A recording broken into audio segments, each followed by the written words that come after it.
this is Lauren Hollows, Director for Understand TAE, and I wanted to say thank you so much. We got so much positive feedback from our first question of the week, and so I'm back here for our second.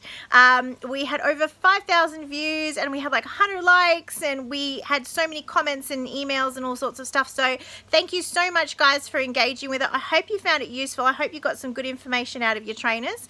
We're going to continue to build on that. So with last week, we were talking to our trainers, and this week we're talking to our assessors, and so it might be the same people or it might be different people, but a lot of our assessors see themselves primarily as trainers, and because that's really the fun part. That's the part where we get to engage with the students.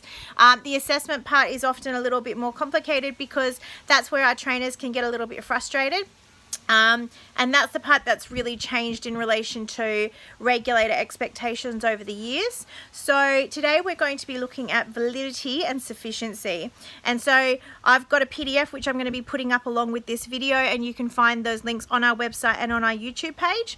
But validity and sufficiency really boils down to, is there sufficient evidence? Is there enough evidence, and is the quality of that evidence good enough to show that everything in the unit was covered? Okay, so we're really going to focus with your assessors this week on the, sorry, I've got a bit of wind today, on the practical assessment perspective.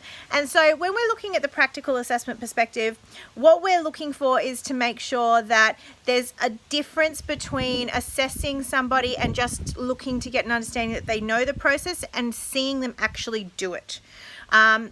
So this is a really big one that the regulators consistently focus in on. So what you're essentially going to say to your trainers is you're going to sit down and go, great, hey, look, assessment is a process of evidence collection. And so with your evidence collection, tell me the last time that you reviewed your unit, and tell me the last time that you engage with industry, and how you make sure that your evidence collection is sufficient. So some of the things that you don't want to be hearing from them is look, the unit hasn't changed that much and therefore I don't need to check it very often. You don't want to be hearing things like, I just assess against the tool that I'm given. Because the moment that you're hearing things like that, it means that the responsibility is being taken away from the trainer and it's being put back to the RTO. And ultimately, look, it is the RTO's responsibility, but the other thing that we've got to understand is that that only happens when the assessor takes the relevant responsibility. Because when we actually look at what the principles of assessment and rules of evidence say, they say that the assessor is assured that this, because they're the one that's sitting there. So you want to make sure that your assessors know the difference between watching someone do something and having them explain how they do something. So, with the miracle of YouTube and Google and things like that, I can probably explain how to, change the oil in my car. Let's be honest, I don't have any idea how to change the oil in my car, but if I studied for half an hour or something like that, I could probably explain the process. There is a very big difference between explaining how I do something and actually physically seeing me do it.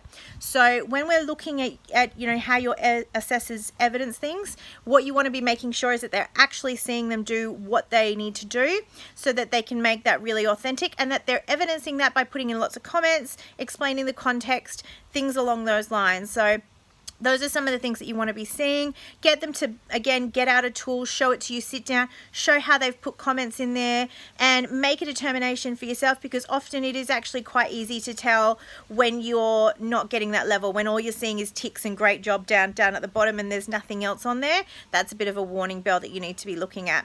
So that's what we're looking at this week. There is going to be a PDF along with this video. You can check that out on our YouTube page. You can check that out on our website, understandtae.com.